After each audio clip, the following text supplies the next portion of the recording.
Komando Operasi Udara 2 TNI Angkatan Udara menggelar latihan parasailing pasca emergency eject di perairan Tanjung Benoa, Badung, Bali pada Jumat 16 September. Latihan ini diikuti oleh 30 penerbang tempur yang berada di bawah Komando Koopsut 2 yang mencakup wilayah Indonesia bagian tengah.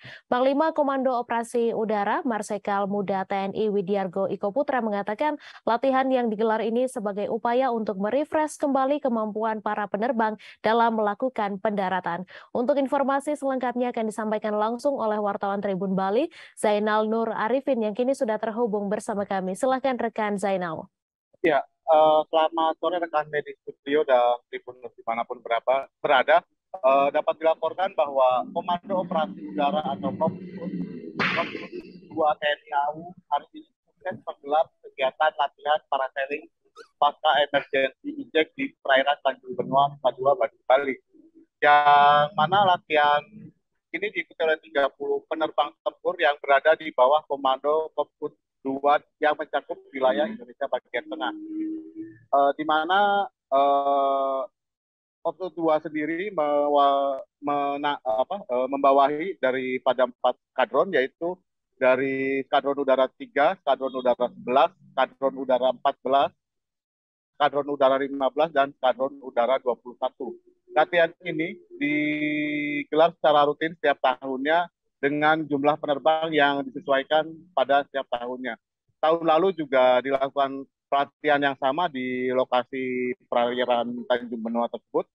Dan tujuan utama daripada latihan ini adalah bagaimana para penerbang tempur bisa melatih kemampuannya untuk bisa mendarat di darat maupun di air. Pada latihan ini ada beberapa teknik-teknik yang ditekankan oleh para pelatih, khususnya teknik mendarat di air. Dan teknik mendarat di air ini paling penting karena jika tidak bisa melepaskan parasut saat mendarat di air, mereka bisa tergulung parasut dan akan berakibat fatal bagi mereka. Dipilihnya Pulau Bali sendiri menjadi latihan ini dikarenakan kawasan Tanjung Benoa memiliki fasilitas parasailing yang lengkap, terutama untuk mendarat di air.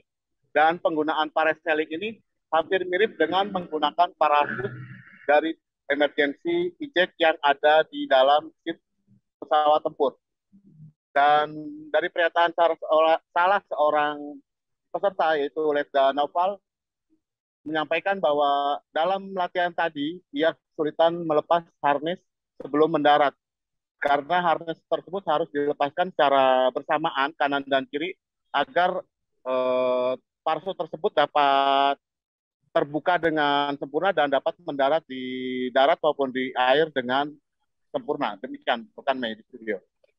Baik, terima kasih rekan Zainal atas laporan Anda, dan Tribuners, wartawan kami juga telah menghimpun wawancara dengan Panglima Komando Operasi Udara 2. Berikut tayangannya untuk Anda. Jadi latihan ini memang diperuntukkan untuk para penerbang tempur pasca dari dia melaksanakan eject dari pesawat. Itu kira-kira tujuan utamanya. Ya, karena memang ada beberapa kejadian di masa lalu, kita ada yang pilot yang eject kemudian terjun, ternyata jatuh di dalam air dan tidak sempat membuka atau melepas parasutnya, sehingga menjadi fatal accident. Jadi akhirnya kita harus belajar begitu ya. Pada saat taruna, khususnya dari taruna, itu dulu pernah kita belajar mendarat, artinya belajar terjun payung begitu. Untuk suatu saat kita akan gunakan kemampuan itu apabila suatu saat terjadi emergency harus keluar dari pesawat dan dia harus menggunakan parasut mendarat di darat. Nah, untuk mendarat di air kita gunakan fasilitas parasailing. Bagaimana dia bisa dilihat oleh rekan-rekan semua, bagaimana tekniknya pada dia sesaat sebelum dia mendarat di air sekitar 1 sampai 1,5 meter, dia lepas bakalnya itu dari harnessnya itu sehingga dia mendarat dan di air, dan dia saat itu survive untuk di air. Dan mereka diupayakan coba untuk berenang sekitar 5 sampai 10 menit untuk meyakinkan bahwa mereka mampu mendarat di air. Kemudian terima kasih sudah nonton. Jangan lupa like, subscribe, dan share ya.